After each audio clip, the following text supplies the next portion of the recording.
initial contact, basic gait, correct?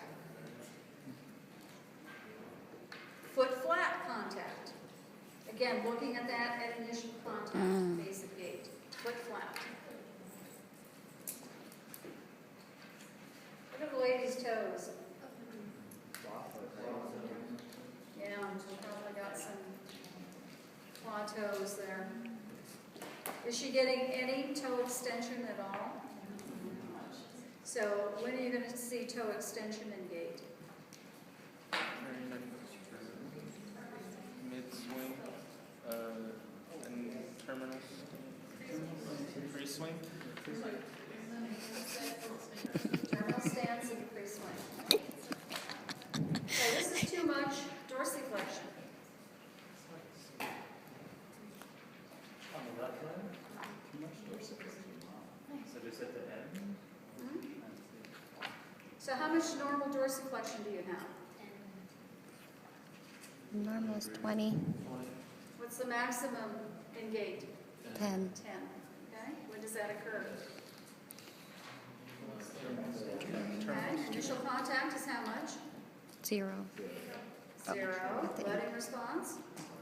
Plantar flexion, right? Now you're coming up and over the leg into mid-stance. And then you're coming forward into terminal stance. Okay, so how much dorsiflexion? 10. About 10 degrees.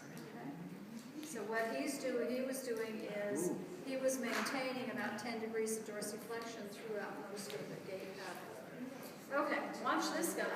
What's he doing? Everting.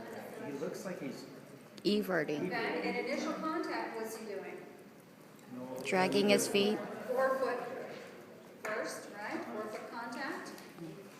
Okay, what were you seeing in swing with him?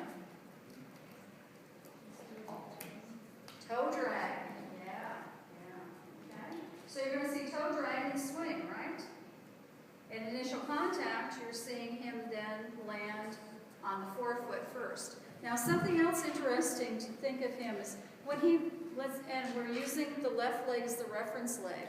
When he puts weight on the leg, he kind of gets more kind of a jerky type of movement. It's not smooth. It kind of bounces a little bit.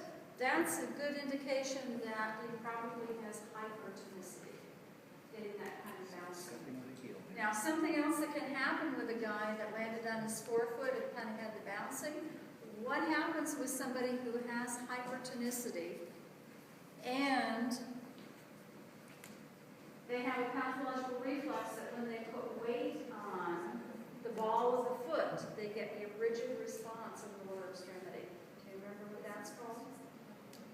Oh, the ball of the foot. Isn't that the one with the baby, holding the baby up? What was that called? Oh, you remembered it when we went over it.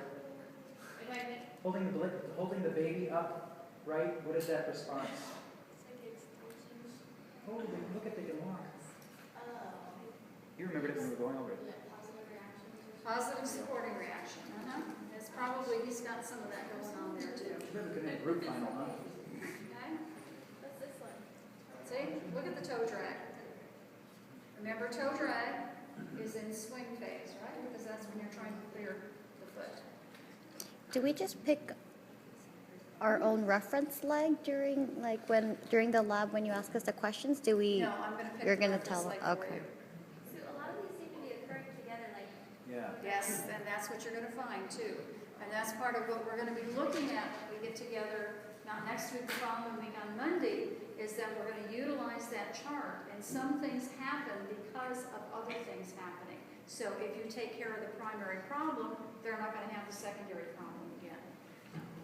Watching him with toe drag, what could he do to prevent toe drag? Well, we're talking about swing.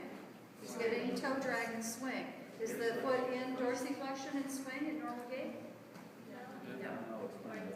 No, it's plantar flex. So what could he do that would probably work as a secondary thing for him to prevent toe drag? Yeah, he could increase his hip and knee flexion. So you may say he's flexing his hip and his knee too much. Well, that's a secondary problem because of toe drag. So you don't have to work on that once you take care of the toe drag, and that's what we're going to be concentrating on when we come back after Thanksgiving. Too bad the books don't come with videos from the beginning, because it would be so much better if while you're learning you can look at a video.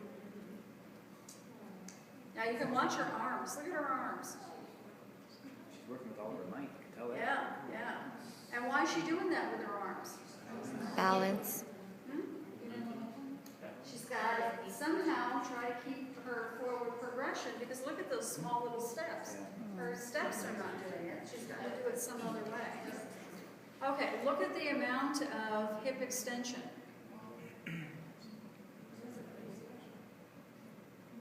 Is there any hip extension? Not past neutral, is there? How much, in order to take a nice step length, how much extension of the hip should you get? 20. 20 degrees.